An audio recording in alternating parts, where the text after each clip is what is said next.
Hey there, it's Greg Burdine. We're on day number 157 in our Route 66 journey through the Bible. We're getting close to halfway. We're not quite there yet, but we're almost halfway through the Bible. When you get into Psalms, so we're not too many chapters away from Psalms. We're about having a little bit. We're going to get into about halfway here through Job.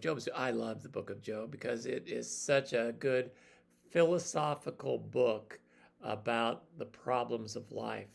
And so we're going to see some things here. We have three chapters, Job 19, 20, 21. So let's just go ahead and kick it off. A little bit of the summary, brief summary of each chapter. Chapter 19, Job still has hope. All the things he's gone through, he still has hope for a Redeemer. He pleads with his three friends to stop tormenting him. Leave me alone.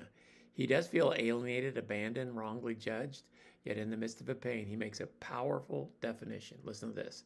It's in verse 25.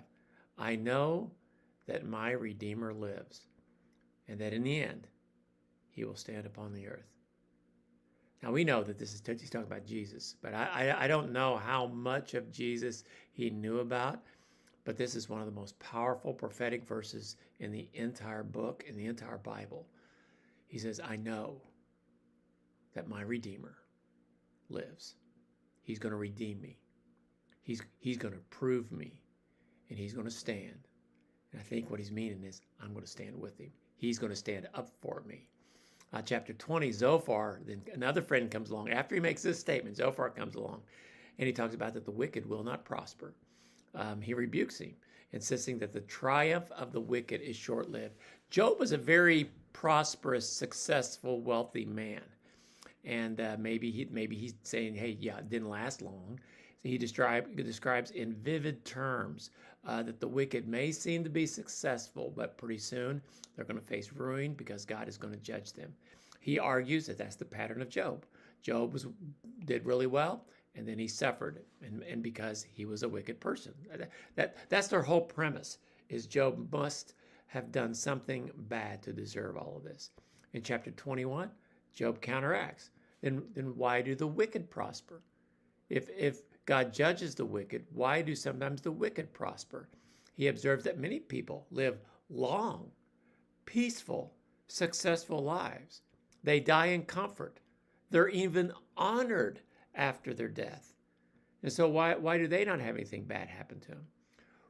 Real life doesn't always follow this formula that his buddies had.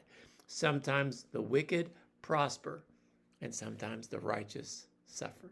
So some lessons. Number one, and this is from Job, true faith clings to hope even in darkness. I've known Christians that have gone through some really, really deep valleys and hard times. And something that I have discovered about Christians is many Christians, their faith actually becomes stronger. Sometimes we don't understand it, and we get to that place where we don't know what's going to happen. But just like Job says, I know my Redeemer lives, and in the end, it's going to be okay. And faith clings to hope. Another lesson, we must be honest about life's injustices. Life is not fair. God is just, and God will make sure that it all is all just in the end. But right now, life isn't fair. Sometimes good people don't have good things happen to them. Sometimes bad people get promoted. Sometimes people get away with atrocious things. And other people, no. Why? Job doesn't pretend that life's fair and that life makes sense. But he points out the reality that, you know what, we just got to keep going. Honesty honors God more than what's happening. So just realize that. Another lesson, judging other people in their suffering can lead to error. Be very careful when you see bad things happening to other people and make a judgment call on why. I think that's where, in the Bible where it says, judge not lest you be judged. I think I think that is what Jesus is emphasizing in that passage, is not judging, it's judging people's motives and why things happened. So just be very careful. Give grace, give mercy, give compassion. A lot of times I have to ask myself, if I were in that condition, what would I have done? So just be very, very careful about making judgment calls against somebody.